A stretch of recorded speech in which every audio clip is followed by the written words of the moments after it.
Good morning, everybody. Happy Tuesday. Thank you all so much for tuning in to the PHNX Coyotes podcast. Don't forget to hit that like button, subscribe wherever you get your podcasts, and leave us a 5-star review. We are here with PD, Craig, and Sean, and we are excited to welcome a very special guest, his first time on our show, first time in studio, former Arizona Coyote, Brad Richardson. Welcome to the show. Oh, thanks for having me. Great to have you here. Yeah, appreciate it. Buddy, what have you been up to? We have no idea what you've been up to for the past year. Well, I'll tell you what. I text Dave Zanobi, the Coyotes trainer, this morning because I have golf tendonitis in my elbow. So Okay. I'm still battling through it, but that's about it. A lot of golf. I just took a job with Calgary Flames, so I'm going to start that up in a little bit. Yeah. We can but that's kind of it. Hanging with my kids, enjoying life. A lot of golf. But Richie, and that's it. Yeah. You're here in Arizona. You've Yeah. kept houses in Arizona. Like, of all the places, because you've played in other places and you've been around this whole league, why Arizona? To me, it's my favorite place I've lived. The people are great. My kids love it. My fiance loves it. So it's an easy choice. And then, as the pandemic and all that stuff hit, we had lots of time off. I discovered Northern Arizona, which I fell in love with. Never knew there was pine trees and all this other stuff and snow and all this other crazy shit. So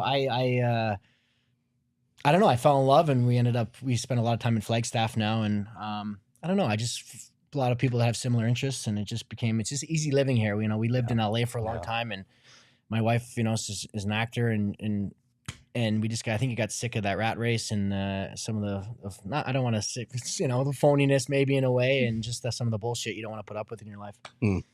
Yeah. Also, you're not a guy who puts up with bullshit. LA's not easy living either. No. So, by the way, we never got an official retirement announcement from you. I think it's safe to say that you've slid into retirement at this point. Yes, I'm done. Brad Richardson breaking news on the PHNX Coyotes podcast. Yeah, you know what? That last year, I really didn't even want to play. I was kind of done mentally, and Daryl called me to come to Calgary, and I was kind of not checked out, but I was like, all right, I knew I could still do it, but mentally, I was kind of not really there. And then, if you want to hear a story, I'll kind of get into it. For the next season, I said, I knew I could still probably play, and I said the only place I'll play was Arizona, because I didn't want to move again and the kids and stuff. And I had a contract, what I thought was done. I meet Bill Armstrong the day before training camp. I have my gear in the back. Contract's done. We meet at Starbucks on Frank Lloyd Wright.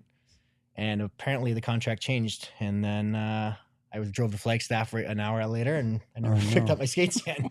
So it was kind of a weird ending to my career. And I thought I was going to play. I was set on playing, and and then everything changed at Starbucks. So that was it. And then I had an offer from Ottawa a couple weeks later, but I wasn't going to go there. So that was it. And I kind of called it quits. How did you deal with that? Like, some guys have a hard time calling it quits. How did you handle it? I was fine with it. Honestly, I put my skates on, I think, once for a charity event, but I haven't missed it. I haven't thought about it.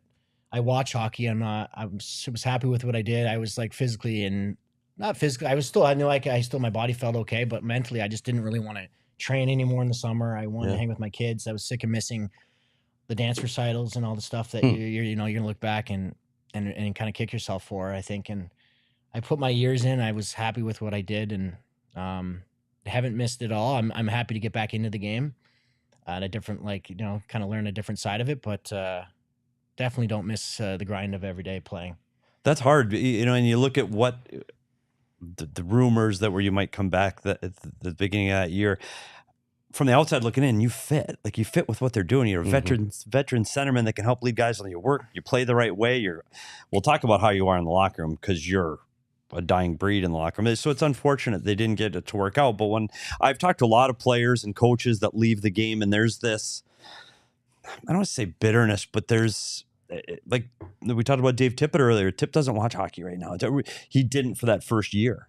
Nothing. No, didn't follow the news, didn't follow scores. Now he's finally starting to do it again. Did you go through that period where there's any bitterness or anger at all? I don't know if it was, I guess obviously their initial reaction, because I went from literally making a decision that I was going to play, me and my fiance, and to the next day I wasn't playing, and I literally am like, okay, I guess my career's over. So that was obviously I'm like, what the fuck just happened? So the initial was okay, whatever. And then I didn't watch really for the first couple months, because you're just kind of busy adjusting to whatever. And then because kind of the year starts kind of winding down, and you kind of get that juice of playoff hockey and stuff, I started watching more. And then Yeah, I'm not bitter by anything. I'm happy with what I did. It's just, everything comes to an end. And I think I was mentally ready for it, but I said, if there's one more year, I'll do it here. And then it just unfortunately didn't work out. But yeah, now I'm excited for a new challenge, I guess. So how did that opportunity come about with Calgary? And what is the job? Well, it's kind of weird when you're done, like everyone's like, okay, you have to kind of resubmit your resume and kind of sell yourself on the other side of the game. I never did that because I wasn't sure what I wanted to do, if that was my path I wanted to go. And then I was with my friends in LA with like Jarrett Stoll and Matt Green and a few other hockey guys that work for the Kings. And they're like, you should talk to Rob Blake. I played with him my first year in Colorado. And so I called Blakey, kind of whatever, we chatted, and he said, why don't you come in for 4 days, hang with us and see what you want to do. So that was my plan kind of in September, to go in with them around training camp time and kind of see every facet of the game. And a week later, I got a call from Don Maloney, kind of out of the blue. And he said, hey, would you want to come be our West pro scout, scout all the teams in the West, basically the 8 NHL teams and then their minor league teams. And I don't know, I hemmed and hawed, thought about it, and then talked again to him, and they just took the job. So I called Blakey back first for advice and said, Blakey, what do you think? And he said, if I were you, I'd take it. New organization, not new organization, new people coming in, new GM, and fresh start for everyone. He said, you'd be crazy not to take it. And if you want to get back into hockey. So in the end, it really felt like a good move. How much travel would you have to do, or will big teams coming through here? Well, it's kind of every kind of scout's different. But for me, I mean, I can watch a lot of games from, Tucson and then the Coyotes, but all the teams that they kind of sold me on is, it's LA, it's Anaheim, it's, there's Palm Springs as a team, it's all those Vegas, right, and every team is kind of there. Like, it was really close. So, I mean, I'll have to go to Canada maybe once to see some, Vancouver, the Canucks play and all that stuff. But the travel's pretty minimal, to be honest. So I'll probably watch like 15 live games a month. But my plan is to watch probably 5, 6, 7 in Arizona. Yeah. We got a good spot for you at the mullet. There's always behind a red robe at the mullet. Yeah, basically sit on the bench.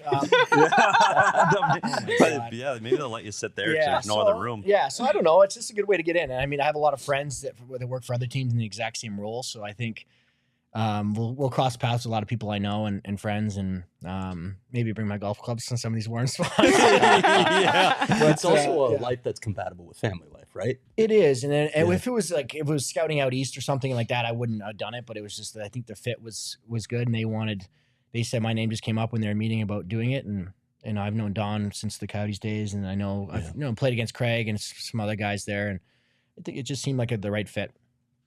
Go ahead. Awesome. No, I know. Here's the problem here. I'm going to tell you a problem here. I talk a lot. You do? Yeah, I do. And so we have little notes that we write to each other during the show, and they're like, you guys are typing to each other? Okay. Because we want to tell me to shut up. Going off script because he never reads the script. Because I don't read the script until I get here, and then I don't want to talk about anything on the script. So I want to go off base. One of the things that interests me about being able, like the transition from being a player to a scout, that's a big deal. I look at the way you played. Those players aren't there anymore. Like I think the players. You were an honest player that played the right way, especially in the locker room. You were you were the last guy I saw in the Arizona Coyotes that could tell a player to F off and mean it and say, this isn't the right way to play. You're not doing it right. Do better. And you'd scare guys like that. Why has the game gotten away from that? What has changed in the game? Where is it the money? Is it the, hey, everybody got a trophy, we're going to all be happy today? There isn't that bite. There isn't that edge in the locker room anymore. I mean, I think on some good teams there is, and there's certain guys. I think now there's definitely a little bit of a different culture. I grew up when that was, the older guys wouldn't talk to you, coaches never looked at you. It's certainly changed a lot. Now your coach is your best friend basically, and it's, how are you doing, buddy? And some players can handle it. Like, again, playing with Connor Garland, again, he's like, holy fuck, did you scare the shit out of me half the time? But I think, he also admitted he learned a lot, and he liked that, because you got to be hard on some players. Some players you got to kind of figure out a way to get to them in different ways because they don't respond to that. Yeah. But I don't know. I think there's an honesty to anything. Like, if you're doing something right, there's a right way to do it. And if you want to be a good team and a good teammate and win, you have to do things the right way. And there's shortcuts and all that stuff. And I think, and you looked at a good team that wins every year or has a chance to win, they're not taking a lot of shortcuts, and there's people that are hard on them. Yeah, and I think one of the things that happened in this room when I first started, it was Kachuk, Roanoke, Tocchet, and there were 15 guys in the room like that. And that was a rough locker room. It was, but they were good. And because of it's not like you're doing it because you want to be an asshole. You do it because you actually respect them and you want them to be Yes. better. It's not out of I hate you, I don't like you. It's because you want them to be better. You want your team to be better. In the end, I love having the more fun than probably anyone. To be like, away from the rink or on the ice, I'm laughing all the time. But when it's time to do things right, do it right. Yeah. It's not about fun. You weren't a shortcut guy, but you had fun. I had a lot of fun, but and that's the thing. I try to. I always tell this to everyone. My two things I thought about every day in my career was try to be the hardest worker and try to have the most fun. Yep. Yeah. So I don't know, and if it's tough to beat someone that's laughing in your face when you're working hard, you know what I mean? Like it's. Mm-hmm. So that was what I thought. And you about. Occasionally cheated in sewer ball, but That's a different animal. I'm talking about. Especially as you get older, you have to. You have to cheat. I mean, that's you bully people, right? Like, but no, we had lots of. That's the thing. I think we had lots of fun too. So that. I think it's a fine line of being hard, but having a lot of fun too. Did you ever get pushback from a player who really didn't respond well to that sort of approach?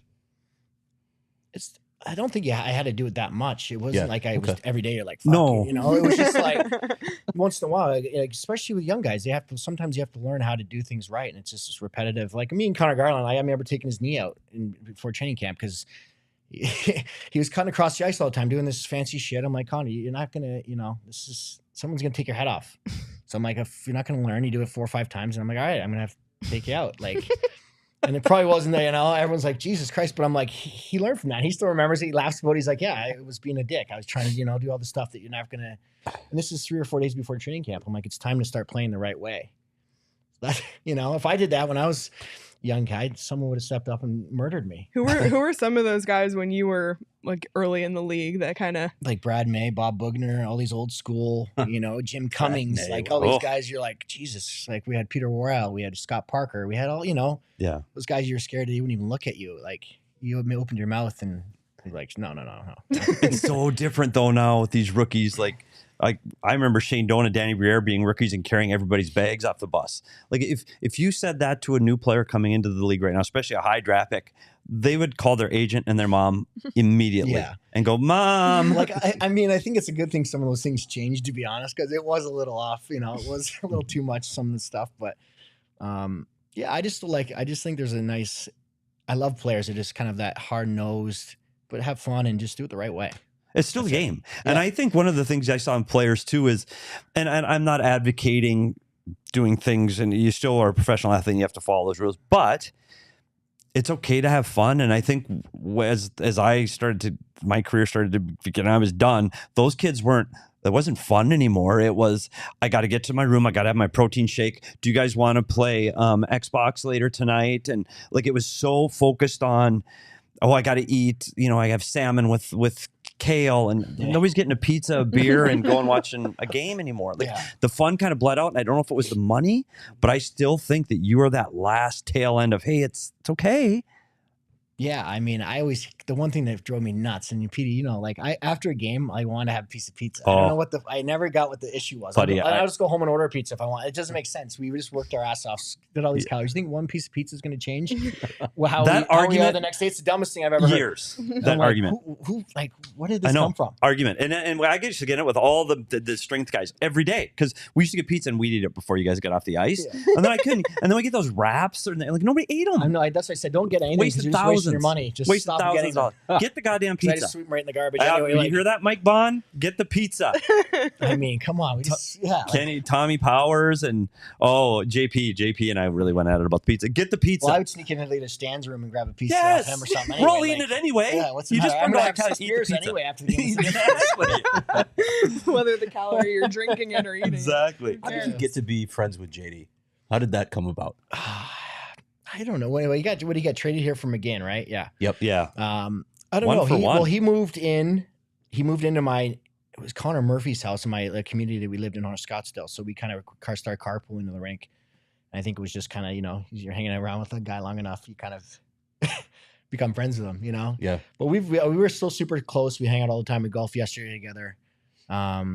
He's just an interesting guy, He's always got shit going on. He's always got some kind of weird mushroom thing or this and that. Like it's like some new cutting thing technology, So, yeah, what Please feel free to share. No, I know. I'm just saying he's a character.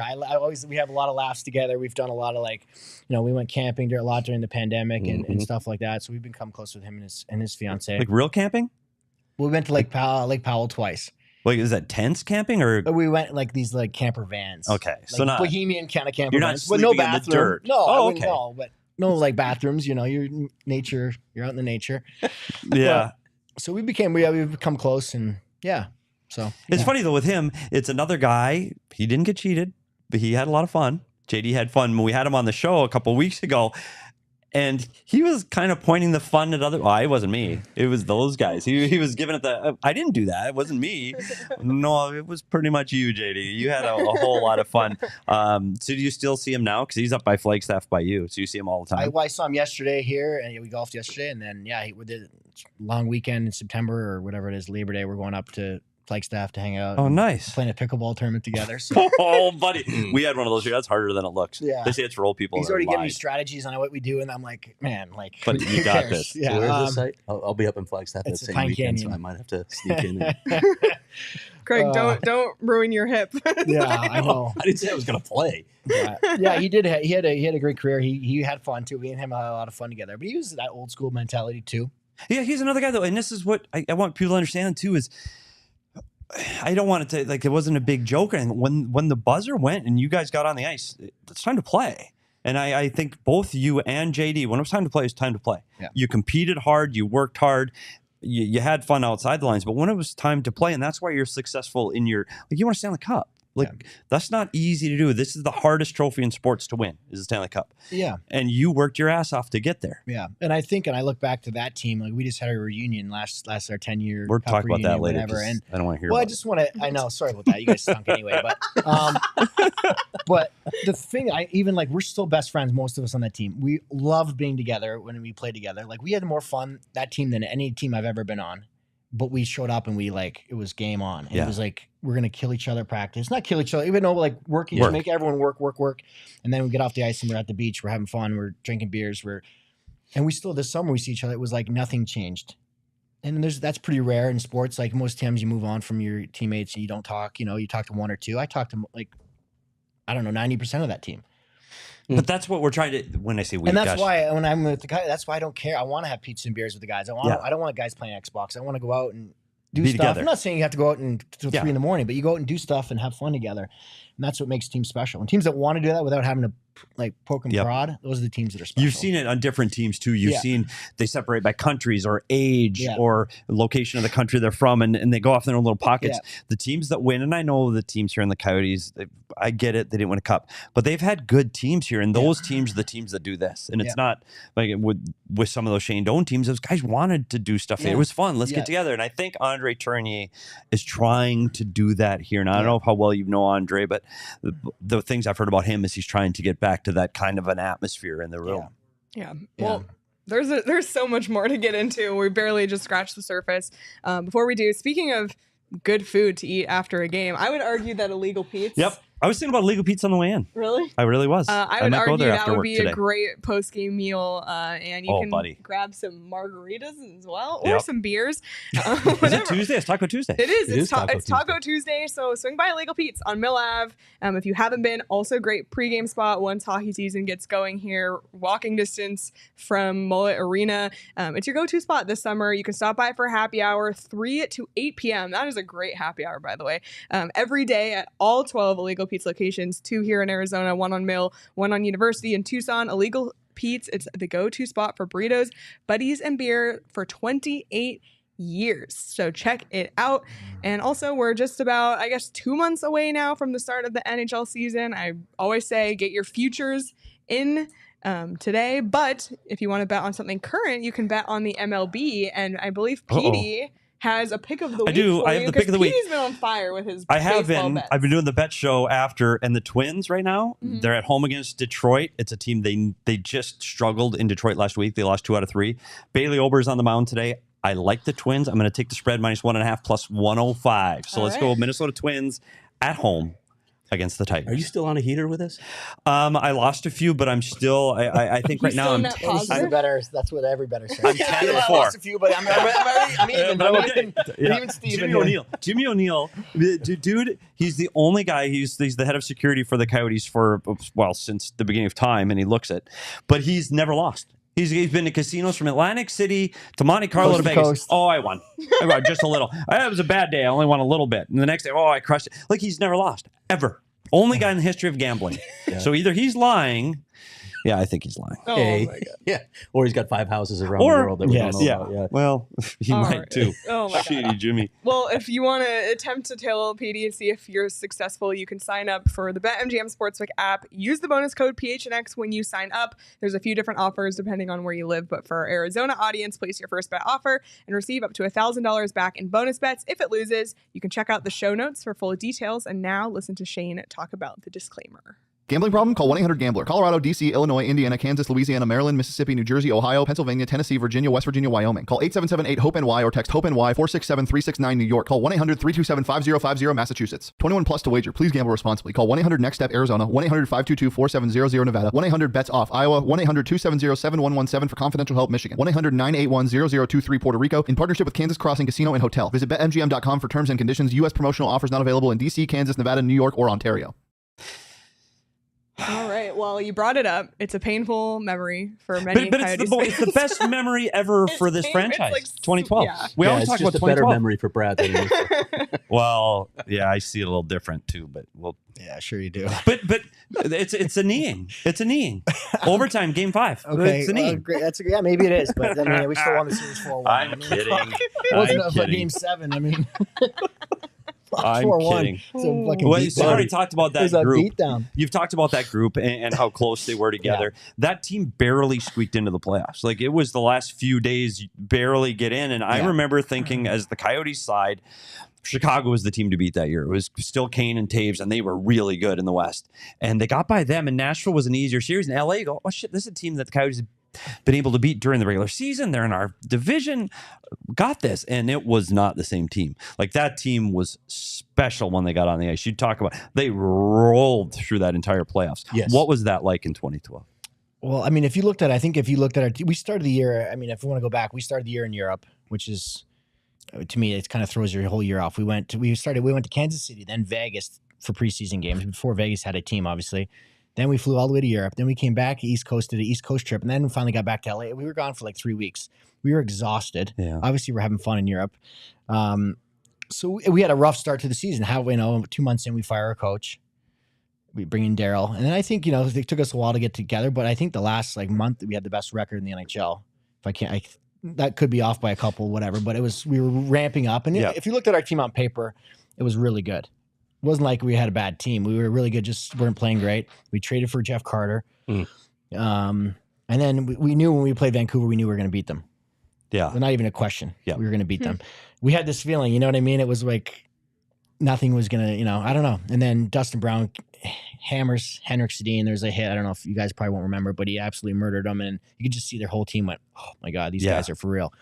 And we smoked them and smoked everyone else. But it was a real physical team. Like, it was, I don't know if I've ever seen a domination by a team that you just go, oh my God, like, you had no room to skate, you had no room to move, and they were just going to pound you. And Vancouver, to start off with, Vancouver then was with the Sedins, and that was a high-skilled, smooth skating team, and you guys just approached it different. Well, I think you looked at the leadership, like Dustin Brown was an animal in his prime when he was hitting guys like that. I mean, he set a tone where it was just like their top guys were physical. So that means everyone else has to be super physical. So it was just, we were on you. Everything was from the outside. And then if there was a good chance, Quickie was making unbelievable saves. So it was kind of lightning in a bottle. And, to look back at it, be up 3-0 in every series was kind of crazy. Yeah. That's insane. Yeah. When did it come together for you guys? I'm not saying there was a single game, but why did it just... I think that trade for Carter was a big kind of, you think of that after probably a record after that trade deadline was probably really good. I think a mindset of Daryl was probably needed. It was a big difference from Terry Murray. I don't know if you guys know Terry, but pretty cerebral, calm, to a Daryl Sutter who comes in, he's spitting on the floor, in their first game. Like, you're like, what is going on here? Like, so it was a big difference. He's pulling like you know, you're pulling your cords out of the wall, saying you guys think you're fucking Hollywood, you know, pulling like we're like those cords don't even they're not our cords. Like, what do you mean? You think we put them in here like we're doing interviews? But no, like his mindset was like, you guys, you're soft, you're Hollywood, and then it, you know. Speaking of dying breed, I mean, anyway, but that's another whole podcast episode or whatever you do that again. I don't know how to say it. What do you remember about the Coyote series in particular? You know, when Derek Moore scored from the red line, I thought this is a team of destiny, and obviously that wasn't the case. Yeah. But what do you remember about that series? I remember we coming off the bus. It was so hot. We were standing at that wigwam. I remember that. Yeah. I felt like, what the Jesus, it's hot here. The series. I remember. What was the game? What was it? I remember someone scored. Penner scored. I think to clinch it. Game 5. No. Yeah, they only won one game. It was here in overtime. Game 5. Game 5. I think Penner the Coyotes scored. had home ice, and Yeah, it was. we won. Yeah, we obviously won. Though we're up 3-0. I know the games were really close though. To be They honest, were close. They were overtime. They were tight, and it was just. it was a really tight series. It wasn't like it was a 4-1 series. It was a lot tighter than that. But I think I can't remember the game 3 at home. I think you guys almost beat us at home in game 3. almost, and then win game 4 in LA. It's just that team was. It was really close. The team was better. Yeah. The team was better, and it was the Coyotes team. When you go back and look at the Coyotes team, and we've talked about this a lot on this show, Shane Doan's a great player. We like Shane Doan here a lot, but they didn't. Martin Hansel was their first line center with Verbata and Whitney. They didn't have that star power. Everybody all in, Chipchura and everybody's they all played in. really good, and it was like a veteran team. It seemed like a great group of guys, and obviously it was. Knowing them now, They just didn't have enough skill, and they couldn't score enough. They didn't really have a difference maker, and then you know, and it was a really tough team to play against. It kind of reminded me a lot of us, just who didn't have the high end skill. They coached them really well. They were tough to score against. Yeah, real well coached. Two questions. Yeah, what's your view of the incident that Petey brought up earlier with Michael Roosevelt? Maybe it's a penalty, maybe it's not. I don't know. I mean, it probably was. You saw Shane Doan's reaction, obviously. Yeah, I mean, I don't think it changes the series probably really not. at all. But they still lose the series. Yeah, but I mean, maybe it's a missed call. I mean, I'm sure there was other ones too. That one was probably a penalty. Yeah, but I mean, again, it doesn't change anything. If you guys aren't there, if it's not, do the Coyotes beat the Devils in the Cup final? I think I've asked you this once already. What's your take on that? I mean, yeah, coulda, woulda, shoulda. I don't know. I mean, I don't really care who was going to win this series. It didn't happen. You know, I love it. I don't know. The Devils were they're tough too. And again, they played well, but we just seemed to get all the breaks, win in overtime the first 2 games. Like it was just, you know, I don't know. It seemed like you said, team of kind of destiny almost. There's a couple of questions in the chat. I'm kind of moving to your time with the Coyotes now about being on the legendary penalty kill unit with Michael Grabner. So Brady said, do you have any stories on that legendary PK unit with him and Grabs? Loved watching those guys when they were out there.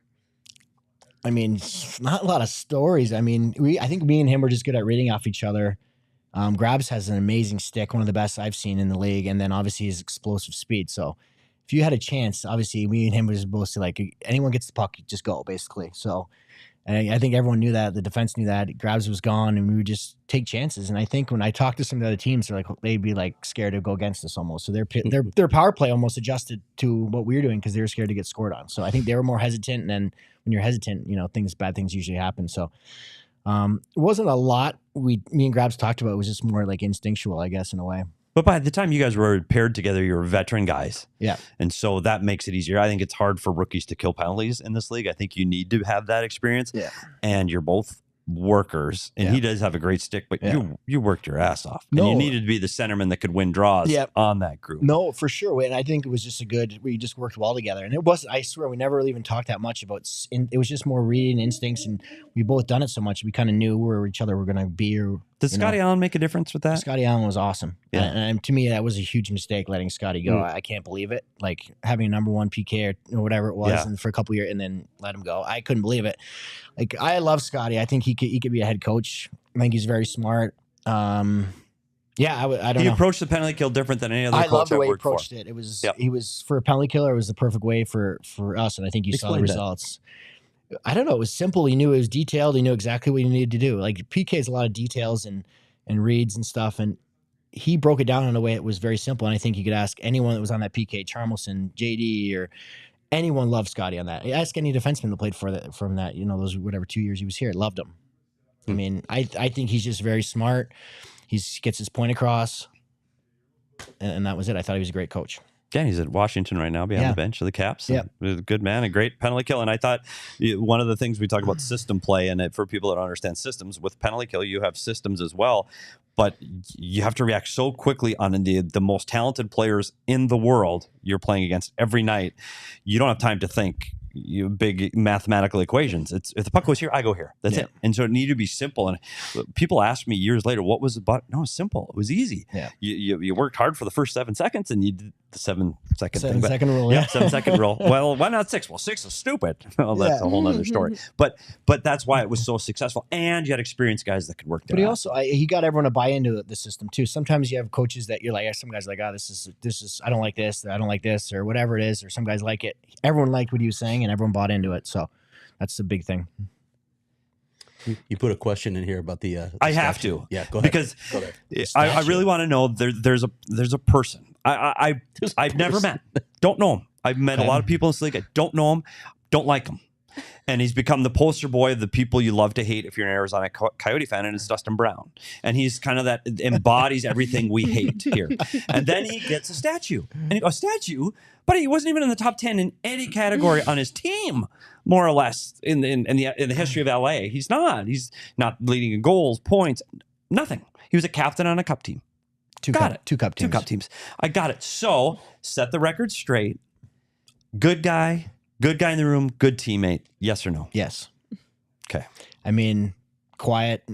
I call him a nerd. He is a nerd. I've told him that. He's different, but an awesome guy. You can trust him. He works his ass off. He leads by example. He's won 2 cups. If you can't get if he doesn't get a statue, who does? Yeah. He won 2 cups as a captain of an NHL team. Who gets a statue then? No one should. Yeah. I don't care about points or whatever. He led the league in hits every year. He did other things. He did score. I mean, he did a lot of points. He's got to be in the top 10 of points for LA. No, I know. I know. He's an amazing player. He played the right way.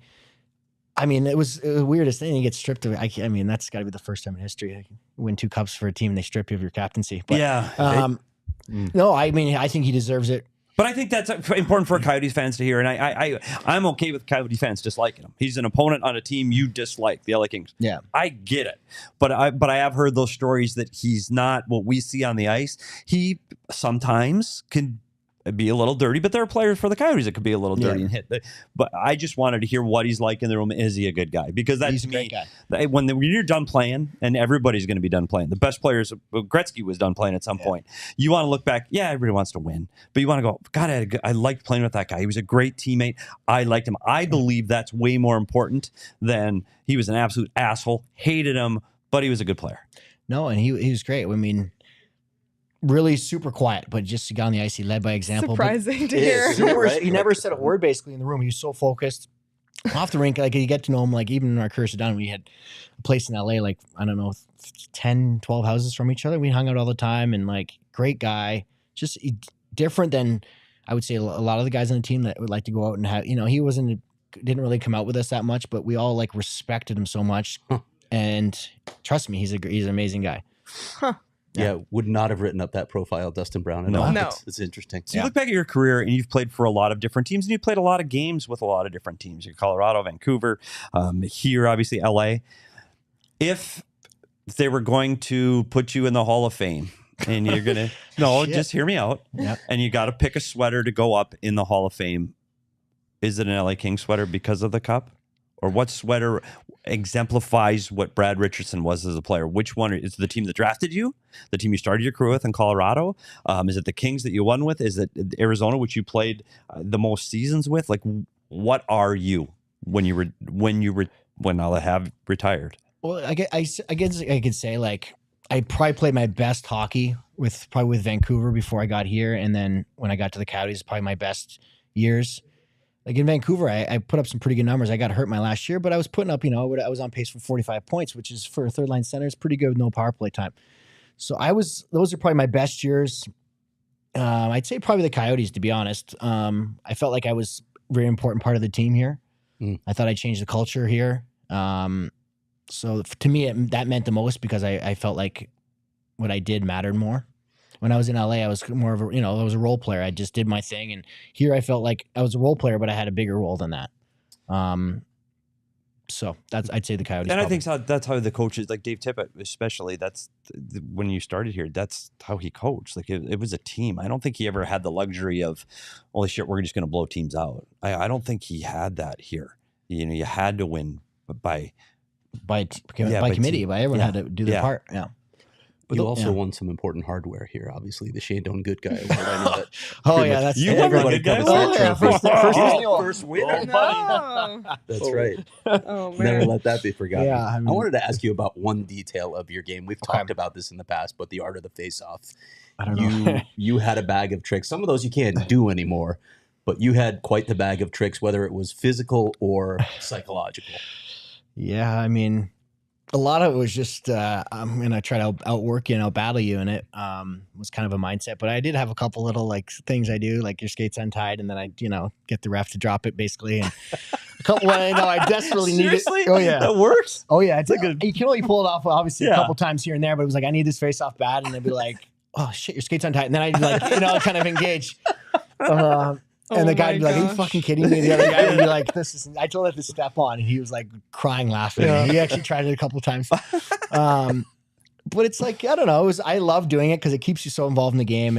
I like took pride in it. I laughed about it all the time. Like, I don't know. I have like my good buddy Shane O'Brien, who like played in the league for a long time, and he like will send me clips, and he'd be like crying, laughing, of me like crawling on the ice, battling the puck, and it makes me laugh because I was like, I love doing it. It was like, it was just fun, and it's a big part of the game, really. I mean, possessions, that's why you play. You're trying to get the puck. So, I don't know. I just enjoyed doing it. So it was part battle, part learning other guys. I didn't watch a ton of video on anyone else, to be honest. I just kind of did what I did. See, that surprises me. Okay. Yeah, I rarely watched any video of my shifts ever, to be honest. But sorry, Petey. Yeah, that's okay. That's I don't know. okay. I just always never. I think I Here's always your iPad, the one thanks. thing I like.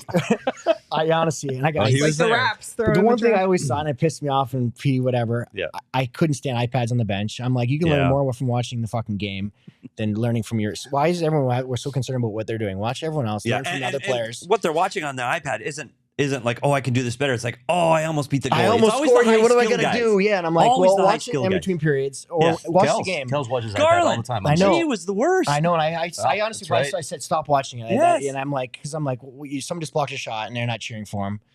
You're missing parts of the game that are team elements. That stop worrying about yourself. You can watch that when you get home tonight. I don't know. That's for me. I never really watched unless I really needed to see something. But I'd watch video. But I never really. I promise you, I'd watch like an hour a whole season.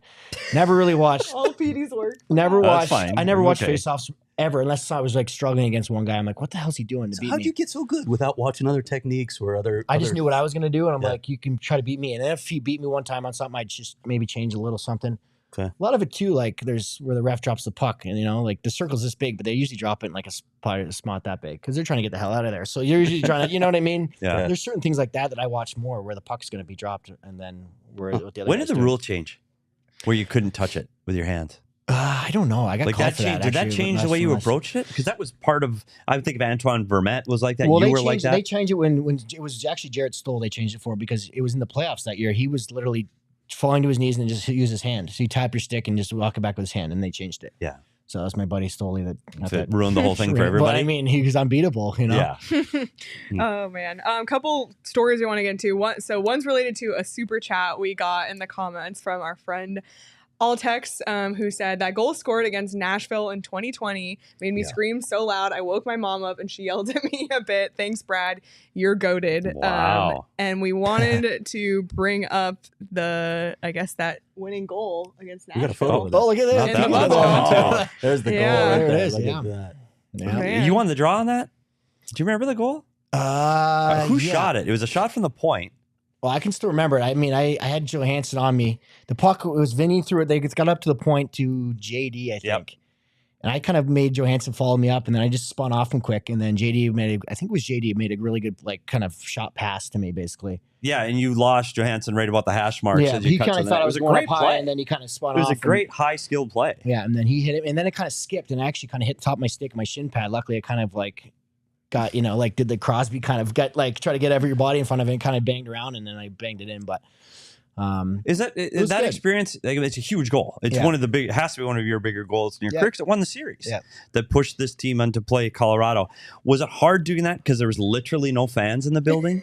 Yeah, I guess it wasn't. I wasn't really thinking about that at the time. You know, you're just playing hockey. And by then it was your 6th or 7th game in the bubble, and you're like, okay, we're just playing. Yeah, I think you're just playing. Obviously, it was weird. It was a weird experience. I mean, I'm glad we played instead of sitting at home. But, yeah, I mean, in the end, it still mattered. I guess the same as the fans were there, but it was just that was such a weird thing, and I don't know. It was probably definitely the biggest goal I think I've scored. I've scored a couple like overtime goals in the regular season, but who cares? Yeah. So that was an unbelievable goal, and it was an unbelievable play by you that from the faceoff, and I've done it many times. I've watched your path from the faceoff all the way until you scored the goal. Quick feet, getting to the net, everything you want to tell players, stick on the ice, all of the things you're supposed to do. It was a huge goal for this franchise at the time because they barely snuck in to that extra 10 teams that went to the bubble. Been in the playoffs since 2012. No, it was huge. it wasn't. Yeah, and it was huge. And it felt like we accomplished something. We weren't supposed to beat Nashville. Absolutely. You know what I mean? Like, and obviously we played Colorado and we kind of knew we were probably in trouble, but. Yeah, but it was a good experience for that team, and you said some of the things about that. There were some of those elements of that team where guys were starting to get closer together. I thought that team was going the right direction, and then it wasn't. Yeah, and that was the frustrating part because everyone that was in that locker room, even I'm sure you could ask the young kids. We were really tight knit group of guys, and it was kind of building that way that you thought. Obviously, we weren't a cup contender. No, I mean we knew that, but it's really hard to have a cup contender. The fact that we were building something in the right positive direction, then it got tore apart. That was frustrating. The building blocks were there. Kemper was on his way up from resurrection from in LA. Yeah. You had experienced guys, and you had a young core that was just starting to come up. That's and I think they were starting to learn the right way how to play too. And like that was frustrating for a lot of guys, I think. And I don't know what it is now. It's in the 10-year rebuild again. But and here they are. Job security though. And that's where you look at it though. You're a player or two away. And I don't know, as following this franchise, I've been here was there for a long time. And there was always those moments where, like when Rick Tocchet was playing with JR and one player away. They had 105 points. They're one player away, and then they blow it up. And then they come back to 2012. Oh, they're getting closer. And then they blow it up. And then 2020, it's good. They're on the way up. And then they blow it up. Let's hope this is the last. So let's hope this is it. Yeah, it's very, I mean, it's hard. I mean, we all know it can be in the, Coyotes been in the league for what, 25, 30? I don't know how that's been. Since 96. Yeah. I mean, start talking about the Western Conference Final. It's fucking hard to get over that hump to win. And that's why most, teams don't do it every year. Yeah. So, I mean, the rebuild's always a great idea and, until it doesn't work, so. Well, hopefully it does because I hope so too. We want better times I hope ahead. so too. Yeah.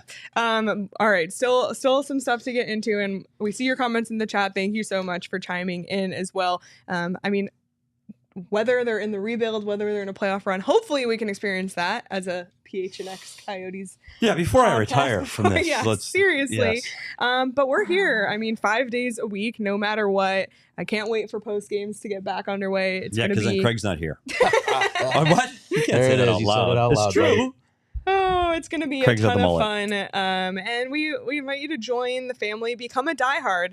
We've seen a lot of people become diehards lately. Welcome to the family. You can grab yourself a free shirt or hat when you sign up. You get 20% off on all merch. Once you are a diehard, PD and I are rocking. I'm having the Mosaic shirt. You got the PHNX tee. We got hats. When it finally gets cold eventually, we do have hoodies as well. So just a ton of great stuff in the phnxlocker.com. You can also get access to exclusive diehard only content on the website. That's weekly. And you get access to our Discord, which is a great place and a ton of fun as well. So just a lot of perks to becoming a diehard. So join the family. And we have something special coming for our diehards, for the people who have been watching PHNX for a long time. A special announcement coming from OGs. An exclusive, a PHNX OGs exclusive coming August 17th. And that's all I can say about that right now. Wow. There are a gummy sponsor. Boy. Great stuff. Something new? Wow. Do you know what it is? Yes, but I can't say. No, I didn't ask you to say. That's because you don't read any message. I don't read anything or emails. But I bet it was really cool. Yeah. I'll tell you after the show. Cool. Check out OG's. They have mixed multi-flavor bags now, which is a great option. You can get the Sunny Sativa bag, the Mellow Indica, try all the different flavors, red apple, watermelon, peach, blackberries and cream, orange, creamsicle, etc. So check out OG's online at ogsbrands.com and on Instagram at ogsbrands. As I mentioned, the exclusive coming to you on the 17th. Tune in for more info. You can also find their products at your local dispensary. You must be 21 years or older to purchase. Okay. I know PD wants to ask about a specific fashion thing, but before we get to that, we have Rudo, who is the host of our DNVR Avalanche podcast in Denver, has a question for you in the chat. Who's the best player you've been teammates with, and what separated them from the rest? I mean, I guess it was my first couple years in Colorado. I mean, we had Sakic, Forsberg, Hayduk. I mean, Joe Sakic was my favorite player ever growing up. Used his stick, tried to mimic everything after him, the way I shot the puck, all that stuff. So, I mean, Joe was my idol, and I got to sit beside him in the room. That's unreal. It was and the greatest guy of all time. Worked his ass off. I mean, he's just special. I forgot you were on that team. That was a dominating hockey team. We had Rob Blake, Turgeon. Yeah, that was an unreal hockey team. We had some old guys. My first camp, we had Solani, Korea, Patrick Waugh. It was nuts. We had so many Hall of Famers. I couldn't, you didn't say anything. You just sit there like, oh my God. But yeah, those teams were so old, and so there's just so many just great, amazing players. Tanguay still he's another famous nuts. Coyote. Tanguay, 18 games as a Yote. Yeah, fantastic, legendary. And it brings me up to something else. People might not know that every year the ownership / management give players a Christmas present, and some are better than others. And Bobby Smith. I know you're listening, Bobby Smith. You could have done better because I've got a crystal candy dish that's still in the original box. But one of the years, you were here on this year, weren't you? Yep. So I just want to know. You're going to show me what I think. I want to see, because I wasn't a part of this gift. I know. You didn't get it? No, I didn't get it. I stole one out of the players' lounge and put it on. These were custom made Coyotes jackets. The lining was fire. It was really cool. I still have it. I could have worn it today. I just asked, do you still have it? I do have it. And where have you ever worn it out in public? We wore it to one dinner. It was that dinner at, I don't know, it was before the season dinner we got it. Yeah. We wore it. Yeah, where we got it and played a game show game. Paul Bissonnette posted the game show. You remember that? Yes. The newlywed game or something. Me and JD were partners for it. At the face-off luncheon you talking about? No, it's a team function.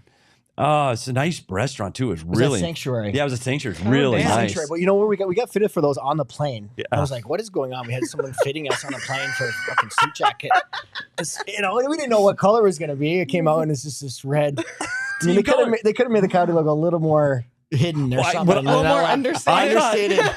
I don't think. I don't know. I think we wore it maybe to one game. I think JD probably still wears his out on the weekend. I think he added his name and number on the sleeve, like he did in Mites. I should have wore that today for you guys. Next time. I just want to know if you still have it. I'm still jealous. Yep, I still have it. How much would this thing go for on eBay right now? Oh, buddy. Yeah, right? I'm telling you, this isn't he didn't get that at JCPenney. When he said there's a tailor, there was a tailor on the plane, and he flew with us for 5 trips. And flew with us. I'm like, what is this guy still doing the measurements? And mine didn't fit right either. I'm like, who's this fucking tailor? It was unreal. Yeah, it was so funny. I'll keep it forever. I hope my kids wear it one day. I hope they go in my closet and throw it on. That's my goal. That's awesome. Speaking of that, nice segue. And this is the last thing we want to talk about before we let you go here.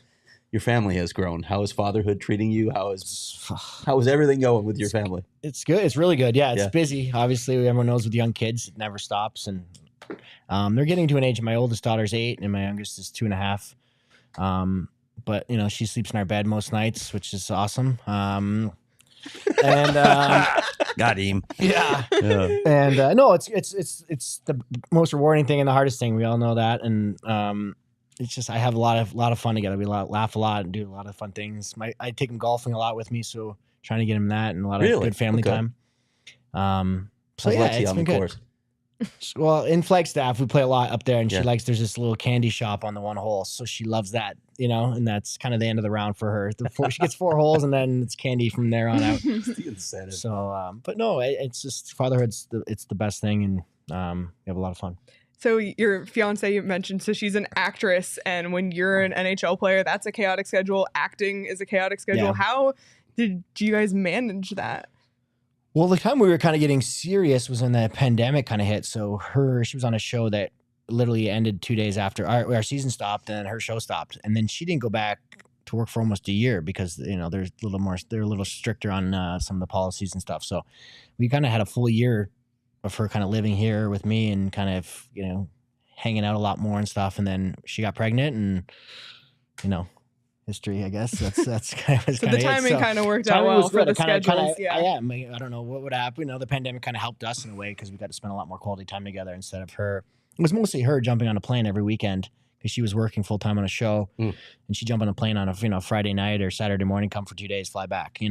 So it was probably more on her that she did a lot more work than I did. So when's the wedding, buddy? Everybody else in the NHL is getting married this summer. I know. I feel like it's I want to go against the grain because everyone's doing it. No, we're kind of at that point where we're probably do something in Flagstaff, but we haven't really. We're still kind of working out the details. Didn't mean to pry. She's got a big family. She's got a big family, so I'm trying. And you know where her big family is from, Craig? Do you know where her big family is from? And it's not Minnesota, although Minnesota would make it just slightly better. She's from Wisconsin. That's a good thing. Menominee. Just out Menominee Falls, yeah. Yeah. We spent a week there this summer. Did you? Yeah. Beautiful It's in the really summer nice. in Minnesota, Wisconsin. I'll keep saying Minnesota first. But so is she working right now? There's a strike right now. Oh, Yeah, shit. That's the true. Hollywood strike. Work. Crazy. I don't know. Yeah, so I'm available. If anybody needs to cast me in a show, I'll cross the picket lines. you'll cross. Yeah, Can you write? Get me in. Can you write? Yeah, I can do whatever. Whatever you need me to do. Think that'll stress him out at I all? was wondering why I didn't get my resume to Don Maloney for that pro scouting job either. I didn't hear that one. Didn't see that one on Indeed. Yeah, I got my resume up there too. Oh well. Oh man. Oh, Lord. I got anything else? No, before I we am. wrap up I here? just. It's fantastic. I got haven't a seen tea Richie time. for a long time. Yeah, And it's I know. funny. It's nice. Both of our last games working for that franchise, mine was a little different, was getting the team's ass kicked by Colorado 7-2. And I never worked for them again. I was done. He gone. Same with you. You were Yeah, gone. me either. That was it. My last Something experience you guys in the should. bubble. All right. We're going to do a whole show on the bubble one of these days, by the way. We A definitely Die Hard only bubble show. Oh, that'd be great. Yeah, it's fire. The bubble is fire. For the first week, the first round was fun. It was, After that, yeah. I was like, But did you see the bubble they had in Toronto? Like Seemed a little- that was a great bubble. They Yeah. had parks and we didn't get grass We had in a our bubble. rooftop pool. Oh, it was terrible. Ours was terrible. Yeah, Bubble. it was we had a prison Did you have air yard. conditioning in your room? I did. Mine Yeah, was. so you were on the mine other was side of the actually- hall? Mine was too cold. So half the hotel, if you're on the other side of the hallway, you had no air conditioning. On this side of the hallway, every floor, like the entire hotel, Yeah, no it was air. crazy. Mine was honestly too cold, and I didn't want to complain because You- these guys are so. Oh, it sucked. When At these least were in being it, like, too cold is a little better. it's okay for the staff, and I'll be honest. I didn't like being hot and sweating at night, but we get it. But players were literally playing in the playoffs without air conditioning in their rooms, and it was unbelievable to me with a fan. Awful. Wow. Well done, Edmonton. It's another story. Yeah, Okay. that was a. Yeah. There was some fun. It You're was right. some fun. Some fun. There was some nuts. Oh, Chop. Yeah, that's where I was gonna the go. Chop. Like if we didn't have to play games, and you could say, you guys have to go on another 2-week road trip to Chop. Okay. All right, like the I can do food it. at the Chop. It was Yeah, great. Yeah. It was fun. We'll talk about the Chop. We definitely need. Another Yeah, we day. need that. Chop the it up. We chop, need the that. chop it up. Oh, man. Yep. All right. All right. Roy Richie, great seeing you Yeah, again. good It's, seeing and you I'm guys. glad to hear Thanks for things are coming going in, well. buddy. Yeah, it's been excellent. We'd love to have you back. I feel like we could have expanded on so many more. Oh, I'm not. Stories. I'm not busting the union. People are mad at me now. That buddy, Hollywood's not calling blatantly asinine. Don't worry. Not Jesus. Oh yeah. All right. Well, before we wrap up here, we've been talking a lot about Flagstaff. Great road trip, especially to escape the heat. And don't worry, because all along the way, there's plenty of Circle K's for you to stop by, get some gas, see a PHNX personality on the little screen there, and go inside, grab some snacks, and grab yourself a Polar Pop. The cups, they do not sweat. They don't sweat. They keep your drink cold longer, which is perfect for here in Arizona because it feels like everything boils in about 5 minutes. So make sure you're not missing out on all the great stuff Circle K has to offer. And right now, if you haven't taken advantage of this offer, do so. Just take out your phone right now and text PHNX to 31310 to join Circle K's SMS subscriber club and get a buy one, get one free offer on 32-ounce Polar Pops. All right. Well, that's all we got All right. today. It's been great. This has been Painless. awesome. Now you got to go golf. I know, in the heat. Work. Yeah. Oh, that's Interesting What time's your choice, tee buddy. off? 12:30ish. Jesus. It's loose. It's Yeah, okay. Loose tea time? Yeah. All Through right. the day. Wow. I know, but there's no one out there, so you can play quick. Yeah.